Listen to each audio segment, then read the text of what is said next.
आज हम अंकुर वारिकू के मॉक इंटरव्यू डेमो को डिकोड करने वाले हैं। इसमें से जो सबसे ज़रूरी बातें हैं, जो स्ट्रैटेजीज हैं, उनको निकालकर एक ऐसी ज़बरदस्त प्लेबुक बनाएंगे जो इंटरव्यू में सफलता की गारंटी बन सकती है। और इसका जो फलसफा है ना, वो बहुत ही सिंपल है। देखिए, असली इंटरव्यू का जो प्रेशर होता है, उससे निपटने की तैयारी एक मॉक इंटरव्यू से बेहतर और कोई नहीं करा सकता। मतलब यही वो जगह है जहां घबराहट को फेस करने का मौका मिलता है और अपने जवाबों को और बेहतर बनाने का भी।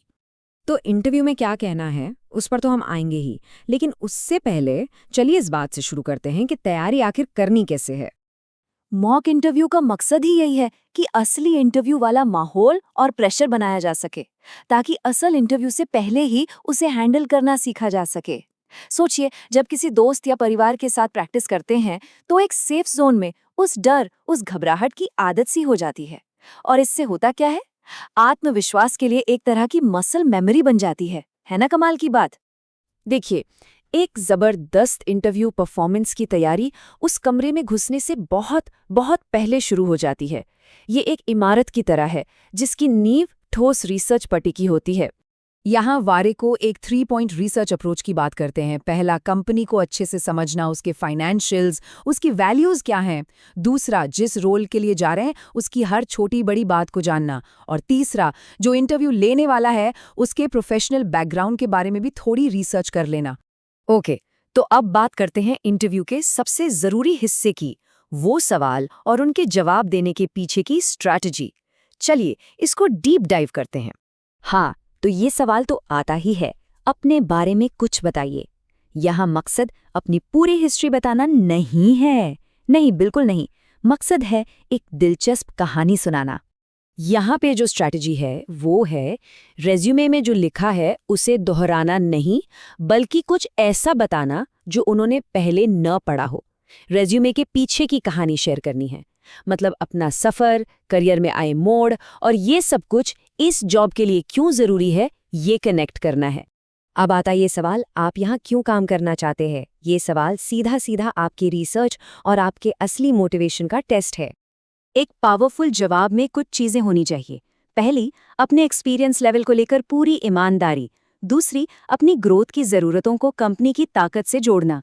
और तीसरी, ये दिखाना कि कंपनी के हिस्ट्री पर अच्छा खासा होमवर्क किया है, जैसे कि इंटरव्यूअर के बारे में कुछ स्पेसिफिक डिटेल मेंशन करना। ये सब मिलकर दिखाता है कि दिलचस्पी वाकई में असली है। फिर आता है वो मुश्किल सवाल, अपनी किसी नाकामी के बारे में बताइए। अब सुनिए, ये कोई गलती कबूल करने का टेस्ट नहीं है।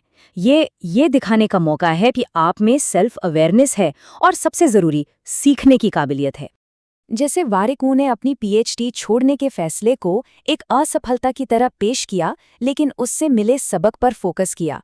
और सबक क्या था कि अगर किसी काम को करने में खुशी नहीं मिल रही तो उसमें बेस्ट बनना तो भूल ही जाइए।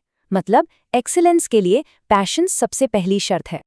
अब अगला सवाल, वर्कप्लेस पर आई किसी चुनौती के बारे में बताइए।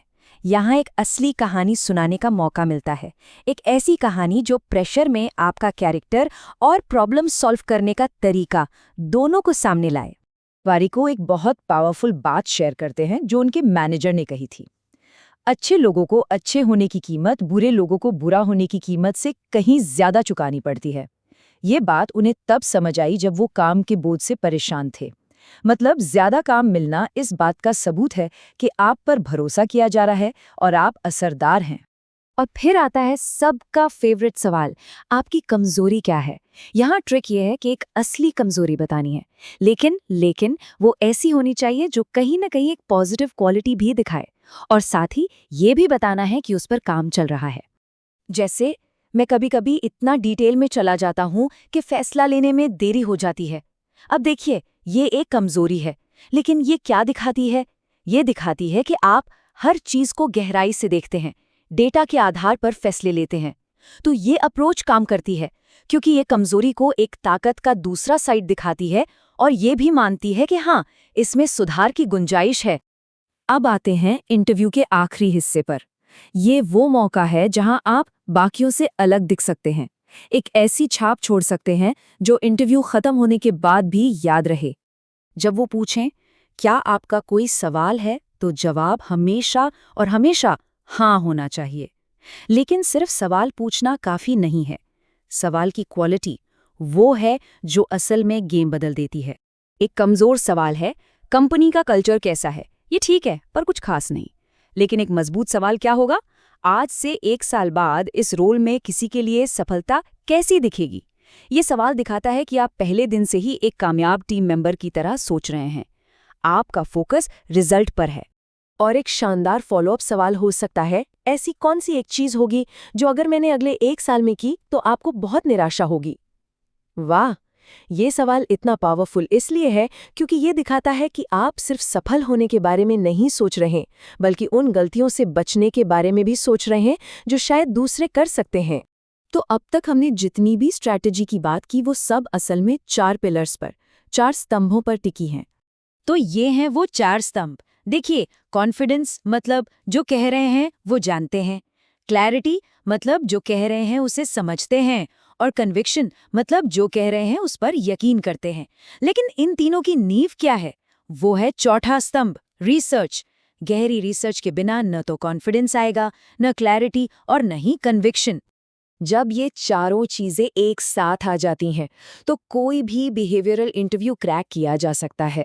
बस इन्हीं 4 स्तंभों में महारत हासिल करनी है और फिर देखिए कैसे आपकी तैयारी एक जबरदस्त परफॉर्मेंस में बदल जाती है। तो सवाल ये है कि आपकी इंटरव्यू स्टोरी क्या होगी, क्योंकि इस प्लेबुक के साथ सिर्फ सवालों के जवाब नहीं दिए जाते, बल्कि अपने प्रोफेशनल करियर की कहानी लिखी जाती है।